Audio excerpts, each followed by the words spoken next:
Philippines is not new in dealing with vampires, werewolves, and other strange creatures. But the creature that you would know in this documentary is more feared. An aswang is a mythical creature in the Philippine folklore. It is an inherently evil vampire-like creature and is the subject of a wide variety of myths and stories. Spanish colonizers noted that aswang was the most feared among the mythical creatures of the Philippines, even in the 16th century. An aswang can look like an ordinary human being, usually appearing as a beautiful woman or an old man. It may also transform into an ugly beast, usually taking the form of animals like pigs, dogs, or other monsters like the sigbin, balbal, or wakwak. Hunting its prey, it will disguise itself as an animal until it finds an opportunity to attack and kill its victim. Like UFO stories in X-Files, aswang stories are one of the favorites in unreliable sensationalist tabloids, especially when there are grave robberies, child kidnappings, people with eccentric or peculiar habits, and other incidents that can somehow be attributed to them. There are also quite a number of superstitious people in the provinces who believe in their existence. Many Filipinos claimed that they have experienced battling with these monsters, especially in the remote towns in the Philippines where there is no electricity.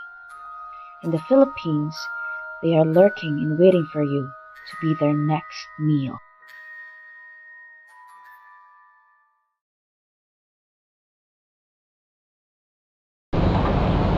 We're here today at Old Cebu Village, wherein our team wants to answer the questions running in our minds. Are aswangs real, or are they just figments of our imagination? So join us as we unfold the mysteries behind these creatures. Come on!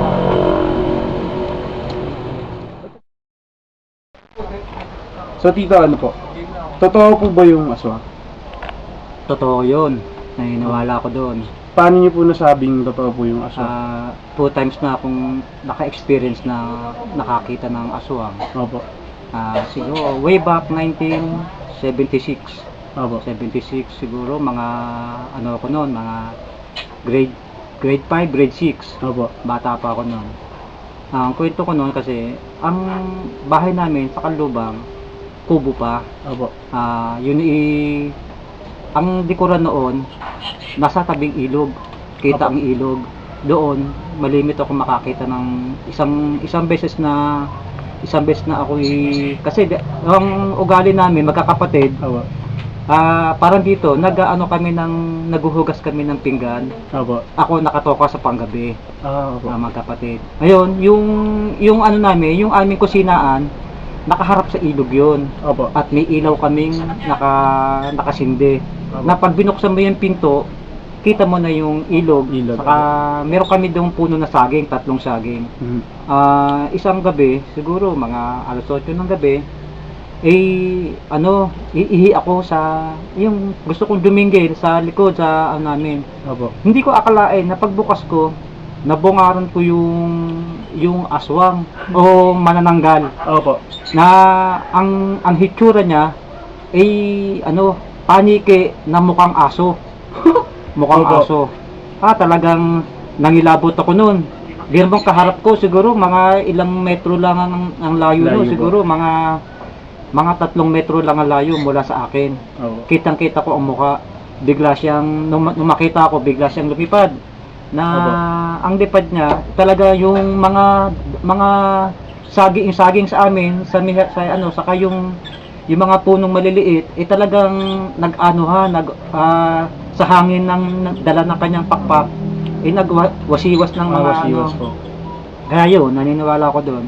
Isang beses pa, ito ang pangalawang experience ko Opo. na hindi ko actually nakita, pero yung sugo niya nakita ko. Kasi yung doon din sa panahong iyon, sa lugar na yon, ang tatay ko may asthma o hika. Opo. Ang nangyari kasi, yung palang ang tao pag may sakit na maplema Opo. ang dibdib, syempre may hika nga. Yung pala gustong-gustong amuyin ng aswang. Noon ko lamang na nabatid na minsan isang gabi rin, ang tatay ko kasi ang siwang nung sahig namin kawayan. Opo. Doon siya dumudura at nakaangat yun sa sa lupa yung sahig namin noon. At may lang tukod na mga trabyesa sa palibot. At isang gabi na naulinigan ko na parang may mga maliliit na ingit na pakaramdam ko para walang pinag-iba sa mga paniki sa gabi. Opo. Paniki sa gabi. Kumuha ko ng flashlight. Opo. At binuksan ko uli yung likod namin. Pagbukas ng likod namin sa may tagilirang yun, makikita ko na doon yung ilalim nung pinagduduroan ng tatay ko. Opo. Nakita ko yung pitong iki. Opo. Yung sasabing iki, yun walang, para yung kabag. Yung bang panggabing ibon, kinakain nila yung Laway po. kinakain nila yung laway ng tatay kong binura. Kaya yun, kasabihan ng mga matatanda, pag may iki sa palibot, pag may nakita kang iki, kasunod na rin na aswang. Then, mga ilang araw pa, pati ang kalapitbahay namin sa palibot namin yung nakakita ng malaking ibon at narinig nila na kami doon mismo nakita namin binabaklas na yung bubong nung aming bahay. Opo. Kasi yung kwarto na tatay ko halos abot ang bubong lang. Kaya doon siguro binabaklas na. Yun ang pangalawang experience ko. To namang nakaraan lang taon, Opo. 2011, 11. nung nakaraan taon, kapatid ko naman ang naka-experience. Opo. Yung panganay namin. Kasi yung kwarto, wala na yung dati naming kwarto, yung kusina, ginawa na yung kwarto. Opo. Doon sa likod bahay namin ngayon, may alaga akong langka. Na ang langka halos dikit doon sa bubong ng aking kapatid. Opo. May kwarto roon na doon siya natutulog. Mayroong isang maliit na bintanilya na hindi na sinasarhan. Maliwanag ang buwan noon. Kaya kita mo yung sa labas, kita mo yung kung ano man ang papasok o sa bintana ng kita mo sa liwanag ng buwan. Bagamat nalililuman ng langka. Opo. Then yung gabing iyon, natulog siya kasi wala kaming kuryente, walang power ang kalubang. Nung siya umano ng alas 11 ng gabi, matutulog na, nakahiga na siya. Bakit siya balisa? Naririnig niya may kumakaluskos sa ibabaw ng bubong. Doon din sa pangyayari na yung pinag-anuhan ko noon, nakakita ko, ay nakaramdam siya ng kaluskos. Sabi niya, hindi pusa ito. Para kasi may tolda yung ibabaw ng bubong. Opo. Ang parang yung tolda, tinatanggal. Opo. Ngayon, ang nangyari sa kanya, parang nawawalan siya ng lakas. Opo. Walang pinag-iba yung sa binabangungot ka, gusto mong sumigaw, hindi ka makasigaw. Gusto niyang bumangon, hindi siya makabangon. Pero yung pinipilit niyang kunin, yung flashlight sa tabi niya, hindi siya ngayon, sa niya, talagang para siyang nanghinang-hina na, ay nangyayari yun. Nung maramdaman niya yun, tumitig din lang siya sa bintana, at nakita niya ang isang tao, o isang tao na bumababa doon kasi nga, ang lapit lang nung bintana, bumaba yung tao na talagang halos lahat itim ang kulay at ang buhok, yung nakataas ang buhok, bago kita niya yung mukha.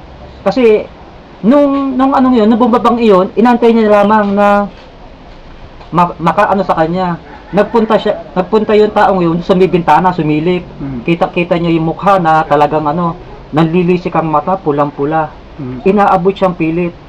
Nung inaabot siya, pinilit niyang sumigaw. Ang banggit niya, aswang! Yun, hanggang sa magising narinig na lang nila, may pumagas pa sa tabi ng bahay ng mga nanay ko ngayon. Kaya yun, Kinabukasan, nagkwento siya sa kanyang anak. Ang nangyari, parang hindi paniniwalaan ng anak niya. Pero may napagkwentuhan din siya sa yung isa niyang kinukunan ng abon naikwento niya. Ang sabi nung pinagkwentuhan niya, ano itsura ng nakita mo? Maitim na tao? Nanlilisik ang mata? Sabi, oo. Yun nga, bakit mo alam? Kasi nangyari sa akin yan. Dahil ako, hinikop din ang lakas ko. Kaya lang nga, hindi na nga nagtagumpay, nakasigaw ako. Hanggang sa nabalita ng kapatid ko, merong siyang nabalita sa bandaroon na andun lang pala ang aswang sa iisang lugar na yon. Kaya yun na naging ng kapatid ko at ako. Pero ako, sa Paul, naniniwala ako. Kaya hanggang sa ngayon, naniniwala ako. Kahit ngayon kalapit bahay namin, may isa na rin inaswang. At nakita nung isang matanda na mayroong aswang sa taas ng bubong. Samantalang yung kinabukasan, naikwento sa amin ng kalapit bahay namin, isang beses na siya ibuntis sa panganay. Balisa, sarado ang bukas ang bintana, sarado yung tawag dito. Nakakumot siya habang natutulog, nakatihaya. Bakit siya parang may humahaplos sa kanyang pisngi. May humahaplos sa kanyang pisngi na dumaiti sa kanyang tiyan. Ang napansin niya, mayroong parang sinulid na nanggagaling sa bubong. Ang ginawa niya, palabas siya born again. Ang banggit niya lang, in Jesus name, in Jesus name, in Jesus name. Pinalis niya yung sinulid na nakita niya ngayon. Meron siyang narinig na umigik sa taas ng bubong. Yun ang isang na kinabukasan, naikwento naman ng isang matanda sa kanya na meron daw aswang sa taas ng bubong niya. Kaya isa pa sa paniniwala ko, talagang meron.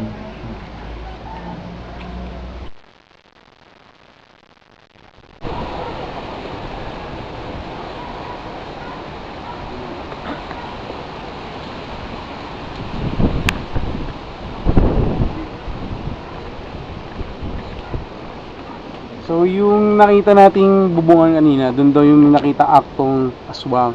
Natapos dito siya nagdive dito sa bahay na to. Then dito naman sa bahay na to, meron siyang parang may buntis dyan na napangamuyan na 6 months yung baby. Tapos yun namatay.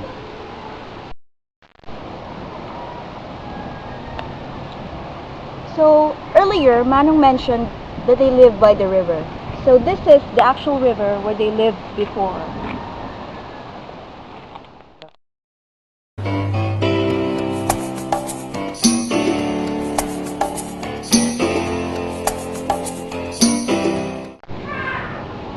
So according to Manong, he was able to experience 2 encounters with these bat-like creatures that look like dogs.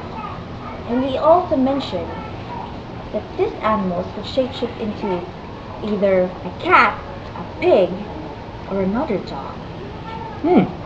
And also, Manang said that having an aswang in their village is not unusual anymore. Really? It's like these creatures are part of their culture. Okay.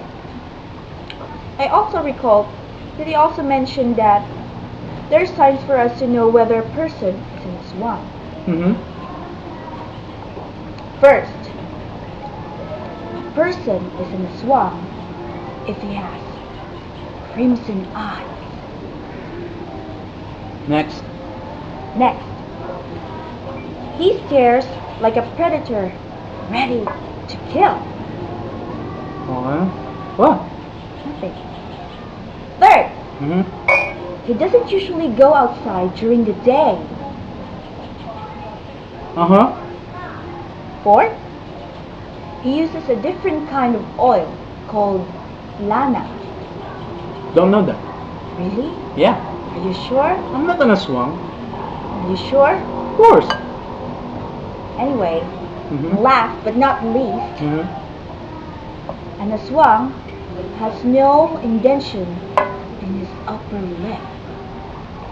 A good thing I have. Do you? Yeah, look. James, does he have one? Yeah. Do you have? I guess so.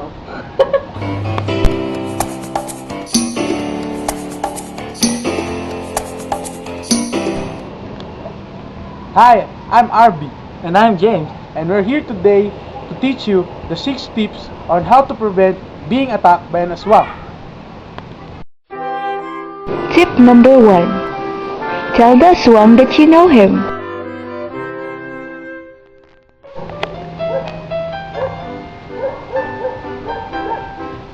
Hey, Arby. Hi, James. Dad. Bye. Tip number 2. Cut the tree where the aswang landed.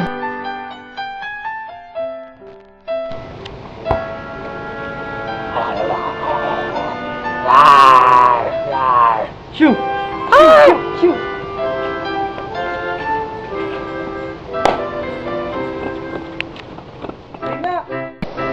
Tip number 3. Place an anos or a thin bamboo stick on your roof. It will help you drive off the aswang.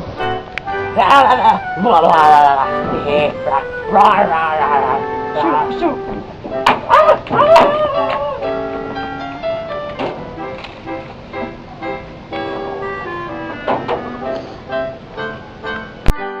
Tip number 4. Do not use sharp objects against an aswang. They are not helpful as they seem. Instead, use your ordinary walis ting-ting.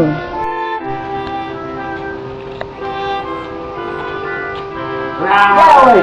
That thing won't hurt me. Ah. How about this? Tip number 5. Use holy water to scare them off.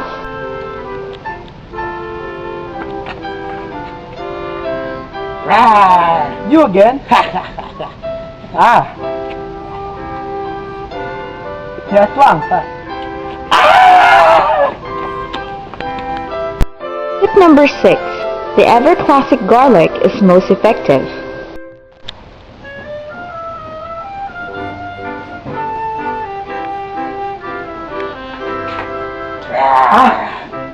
For the last time.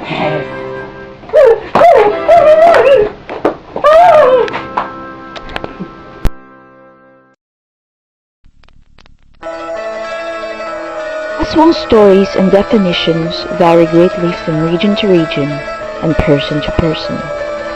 However, the term manananggal is often used. There are many different real stories that happen in the Philippines in dealing with different ghouls and monsters. Killing these monsters are very difficult, but there are many ways to scare them away or save you from any possible attacks. For us Catholic students, if you think you are attacked, having a rosary and strong faith to God may drive them away. The belief in aswang has not ceased. Many still testify to its existence, especially in the rural areas. As for our team, the existence of this creature is still a mystery.